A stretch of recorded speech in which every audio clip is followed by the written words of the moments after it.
kill him or anything. It was just meant to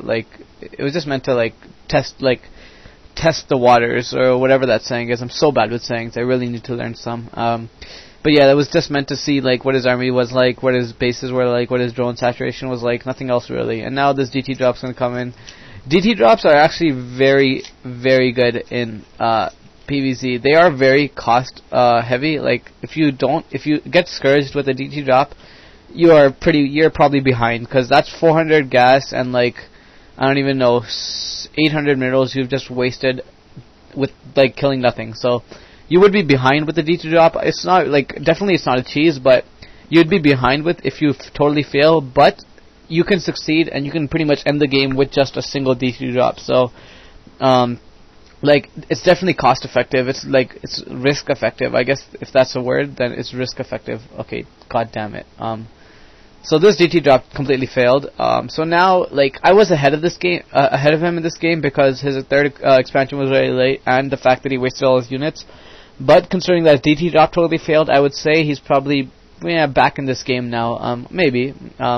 So this game's pretty much, I would say it's not really even. I still have a huge military advantage over him. I think I do, at least, because I've been macroing at a pretty good rate, and he's probably had to spend lots of money making drones at his third expansion. So I would say I probably have a small, minor, if anyone has an advantage, it'd probably be me. But I really doubt that advantage is going to translate into a victory as of now, because I lost that DT drop.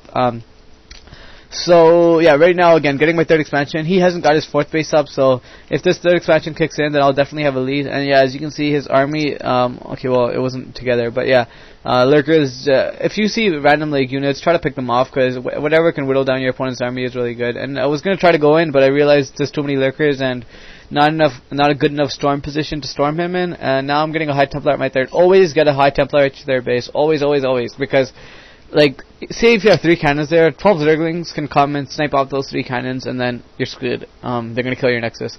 But if you have one Templar, just one Templar, you can kill all 12 of those Zerglings without losing a single cannon. So definitely you want a cannon at a High Templar at your third base. Some people even put a High Templar at their main. I do that sometimes also. If I see drop tech is an option, then I definitely do that. But generally, I don't get one Templar at my main, and that's not because it's not a good thing. I actually should. That's probably one of the errors I have in my gameplay. I definitely should get a High Templar at my main. But you know, I'm not perfect, so I guess I don't. But anyways, yeah. So as you can see, transferring some probes over here to my third base. Transferring some to my second, because I transferred all my second ones to my third. And I'm 150 population, and it's pretty, I would say I'm in a good lead now, because I got a third base, so I have an economic edge over him, and my military is probably on par, if not ahead of his military. And so right now, like, I really can't attack him, because again, 3 base versus 3 base is kind of the same thing as 2 base versus 2 base. Like, you don't want to be the one that attacks. You can just defend, wait for them to attack, and when they do attack, then pounce on them and kill their army. And just still, if you don't think you can kill them, you don't have to try to kill them, because, well, it's 3 base versus 3 base. It's up to the Zerg to do the damage. You really don't have to do the damage. Like, honestly, lots of Protoss players just play a camping style. Hold on, right here. Okay, as you can see, this battle, and the key thing I'm doing right now is I'm ready to storm. I'm 100% ready to, like, fuck shit up, pretty much. As you can see, he has lots of Zerg lurkers here, but I'm ready to storm all of them. And my Zealots are taking a lot of heavy splash damage, but that's pretty much his whole army, and he doesn't really have anything left. And so now I have a very great advantage over him. I can almost safely say I've won this game. Like, it's a little too early to call, but I can almost say that, because, okay, well, now definitely with this DT drop that succeeded, you know, second time the charm. Obviously it's the third time it was a real saying, but you know, whatever. Second time the charm in this case, and getting a Templar at my third, as always, and gonna kill this, like, really, 4 Dark Templar, what is that, 160 damage every slice? That's a lot of damage. Like, believe me, you can do so much with that. And as you can see, he's trying to kill my third. He's trying to pretty much catch up in the economic game, because he knows he can just camp and catch up military afterwards, so he's trying to catch up the economic game right now. And, my units were out of position. I tried to, I didn't see his units move out there, so that's why he kind of caught me off guard. generally I have a unit at all my expansions, or at least like every passageway to get to my third expansion, so I know when they're trying to push out to my third, and I usually am able to defend it in time. But in this case, I didn't see his units. That's why he caught me a little bit off guard. So, you know, whatever. It's all good. I still as long as this Nexus doesn't die, which it actually might, considering he's target firing it. But if it does die, then I'm just going to remake it, and then he probably has a little bit of extra hope to get back in this game. But as of now, yeah, as you can see, like that Nexus did die. I think. Oh fuck, that did die. Whatever. Now, I still am winning pretty badly, just because, like, as you can see, he has no army. He's constantly suicided all his army into killing my third bases, or, like, trying to do some random attacks. But his macro is really good, as you can see, and the Dark Swarm is up, so I know, well, Hive Tech was up, but I killed the Hive.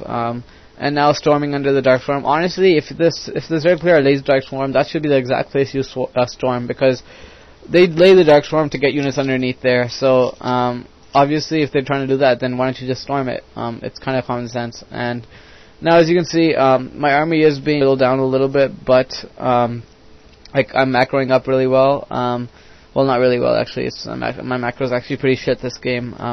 But you know, whatever. And he casted some plague on me. That's good. Honestly, if you're a Zerg player, try to plague a lot. Like, I'm not good enough as a Zerg player to cast plague on Protoss.